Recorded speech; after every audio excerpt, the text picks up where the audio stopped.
De quoi est formée la matière vivante? C'est la question qui se pose assez souvent. Alors aujourd'hui, nous allons voir ensemble quels sont les principaux constituants de la matière vivante. Alors chaque être vivant contient des milliers de molécules différentes. On peut regrouper la plupart de ces molécules en 4 grandes familles: les glucides, les lipides, les protéines et les acides nucléiques. Alors ce diagramme montre le pourcentage des différents constituants de la matière vivante. On peut déjà déduire que les glucides occupent la majeure partie de ces molécules. Alors aujourd'hui, on va voir surtout les glucides et dans les prochaines vidéos, Inch'Allah, nous allons voir les lipides et les protéines. Les glucides ou saccharides sont des biomolécules les plus abondantes de la matière vivante. Elles représentent environ 5% du poids sec des animaux et environ 70% du poids sec des végétaux. Alors on peut déjà déduire que la majeure partie des glucides de la planète est produite par la photosynthèse. Leur formule générale brute est de CH2ON avec N est supérieur ou égal à 3. Ici, nous allons voir quelques exemples. Alors, le glucose avec 6 carbones est appelé hexose. Le ribose avec 5 carbones est appelé pentose. L'érythrose avec 4 carbones est appelé tétraose. Et le glycéraldéhyde avec 3 carbones est appelé triose. Les glucides se subdivisent en 3 catégories: les monosaccharides au sucre simple, les disaccharides au sucre double et les polysaccharides. On va commencer tout d'abord par les monosaccharides. Alors les oses aux monosaccharides ont encore sucre simple, possèdent un squelette carboné linéaire comportant 3 à 6 carbones, quelquefois 7 voire même 8 carbones. Un ose comporte une chaîne hydrocarbonée possédant 2 types de fonctions: une fonction carbonyle, CO, et des fonctions alcool, OH. Si la fonction carbonyle est en bout de chaîne, c'est une fonction aldéhyde. On appelle ces oses des aldoses, exemple le glucose. Au contraire, si la fonction carbonyle est dans la chaîne, c'est une fonction cétone. On appelle ces oses des cétoses, exemple le fructose. Les oses peuvent être classés en 2 manières: par le nombre de carbone de leur squelette, 3 trioses, 4 tétroses, etc. Nous avons déjà vu ceci. Et aussi par la nature de la fonction du carbonyle. Aldéhyde, on parle d'aldose, cétone, on parle de cétose. Évidemment, les 2 classifications peuvent être combinées. Exemple, aldotétrose, c'est un aldose à 4 carbones. Le cétopentose est un cétose à 5 carbones. Maintenant, nous allons voir une nouvelle notion, c'est la notion d'isomérie. On va commencer par l'isomérie plane et plus spécialement par l'isomérie de constitution. Alors, 2 isomères de constitution ont la même formule brute mais des propriétés physiques et chimiques différentes. Exemple, le glucose et le fructose ont la même formule C6H12O6 mais pas la même formule développée.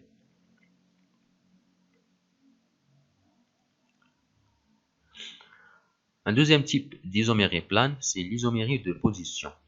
Alors, 2 isomères de position ont la même formule brute, mais un groupe caractéristique où une insaturation occupe une position différente sur le même squelette carboné. Leurs propriétés chimiques sont très voisines, mais des propriétés physiques très différentes. Exemple, le glucose et le galactose ont la même formule brute, leurs formules développées sont très proches, mais la seule différence porte sur la position du groupement hydroxyle en carbone 4.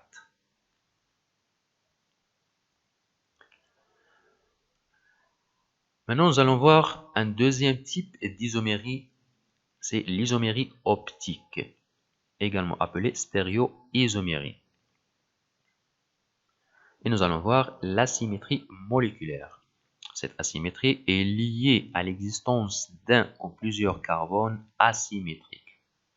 Deux stéréoisomères ont la même formule brute, mais des formules développées différentes entre elles par l'orientation dans l'espace de leur atome ou groupe d'atomes. Exemple, l'aldose le plus simple, qui est le glycéraldéhyde, est un triose qui renferme un carbone asymétrique. On peut déjà voir ici deux types de glycérides.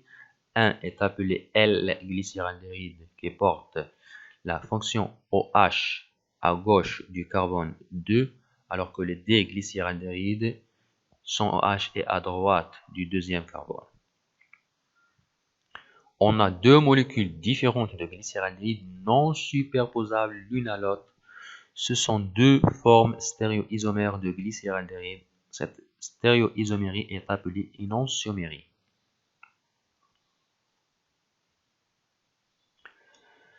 Maintenant, nous allons voir une nouvelle notion. Il s'agit bien de cyclisation.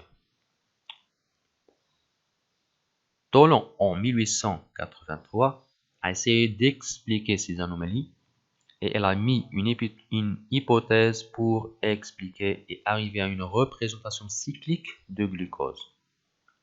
Selon Tholen, un pont oxydique s'établit par formation d'une liaison hémiacétalique interne entre la fonction aldéhyde et une fonction alcool du même ose, formant ainsi un cycle. Si le pont oxydique se forme entre le carbone 1 et le carbone 5, on obtient un pyranose. Si le pont oxydique se forme entre le carbone 1 et le carbone 4, on obtient un furanose. Maintenant, nous allons voir le deuxième type des glucides. Il s'agit bien des disaccharides. Alors, un disaccharide se compose de deux monosaccharides unis par une liaison glycosidique. Exemple, le saccharose est formé par l'union du glucose et le fructose. Cette union est faite après une réaction de déshydratation, donc libération de l'eau. Le maltose est formé par l'union de glucose et de glucose, et le lactose est formé par l'union de glucose et le galactose. Les disaccharides ne peuvent pas être directement absorbés par le sang. Ils doivent être séparés en monosaccharides par l'intestin. Exemple, on parle souvent de l'intolérance au lactose. Le troisième type de glucides correspond aux polysaccharides. Alors, les polysaccharides, ce sont des polymères composés de quelques centaines à quelques milliers de monosaccharides unis par une liaison glycosidique. On subdivise les polysaccharides en deux catégories, les homopolysaccharides et les hétéropolysaccharides. Les homopolysaccharides sont des polymères d'un même ose. Exemple, les glucanes sont des polymères de glucose, les galactanes sont des polymères de galactose. Les homopolysaccharides peuvent être linéaires comme l'amylose, la cellulose, la chitine ou ramifiés comme l'amylopectine et le glycogène. Les hétéropolysaccharides, ce sont des polymères de deux ou plusieurs types d'oses. Les araboxylanes sont des polymères mixtes d'arabinose et de xylose. Les ramifications sont aussi communes chez les hétéropolysaccharides. Selon leur fonction, les polysaccharides se subdivisent en deux catégories. Les polysaccharides de réserve, comme l'amidon et le glycogène, et les polysaccharides structuraux, comme la cellulose et la chitine. Alors, on va commencer par la première catégorie. Les polysaccharides de réserve, il s'agit essentiellement des glucosanes, l'amidon et le glycogène. Alors, le glucose est synthétisé puis emmagasiné sous forme de granules d'amidon au niveau des chloroplastes. La digestion de l'amidon et la transformation de l'amidon en glucose. Deux fractions homogènes peuvent être extraites.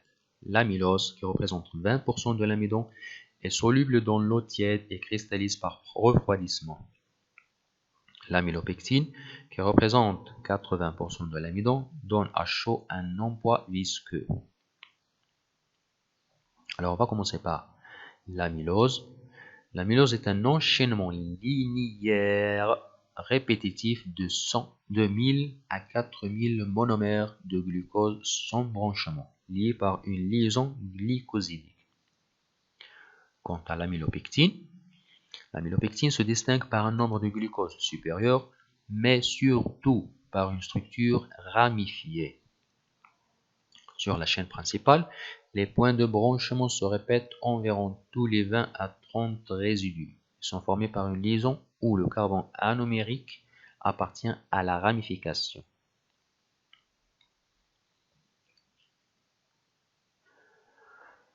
Un deuxième type de polysaccharide de réserve, c'est le glycogène. Le glycogène est évidemment un polysaccharide des animaux. Sa structure est pareille à celle de l'amylopectine avec des différences suivantes. Le nombre de résidus est plus important que l'amylopectine, avec un nombre atteignant 60 000 résidus. Les branchements ont lieu tous les 8 à 12 résidus et même de 3 à 5 au centre de la molécule. Le glycogène est un polyglucose que les animaux mettent en réserve dans le cytosol des hépatocytes et dans les muscles. S'il y a un surplus de glucose dans le sang, le glycogène s'accumule dans le foie et les muscles. S'il y a carence de glucose, le glycogène se transforme alors en glucose.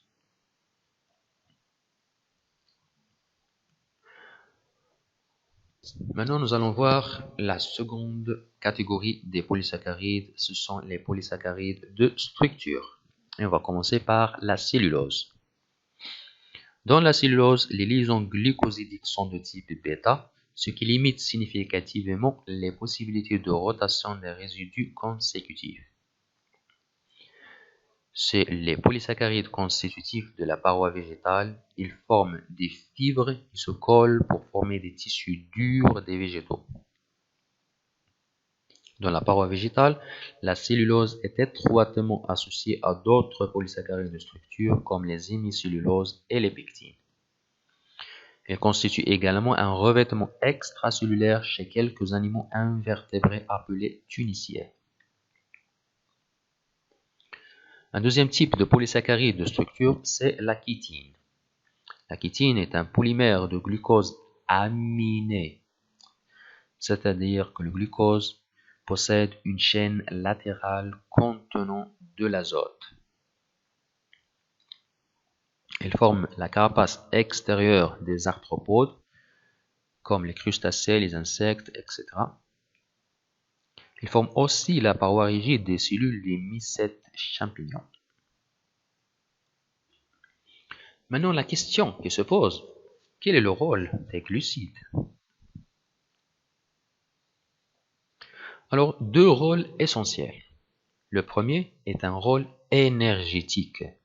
Les glucides sont indispensables au fonctionnement des muscles et du cerveau et constituent la source d'énergie la plus rapidement utilisable par l'organisme et sont impliqués dans l'anabolisme des protéines. Pour les sportifs, les glucides doivent représenter au minimum 55% de la ration calorique totale. Les performances sportives sont donc dépendantes des réserves glucidiques du sportif et de la manière dont celles-ci sont gérées. Le second rôle est un rôle structural. Les glucides interviennent comme éléments de soutien, comme cellulose des végétaux, de protection et de reconnaissance dans la cellule. Ils sont également des éléments de réserve des végétaux et animaux, comme la glycogène, l'amidon.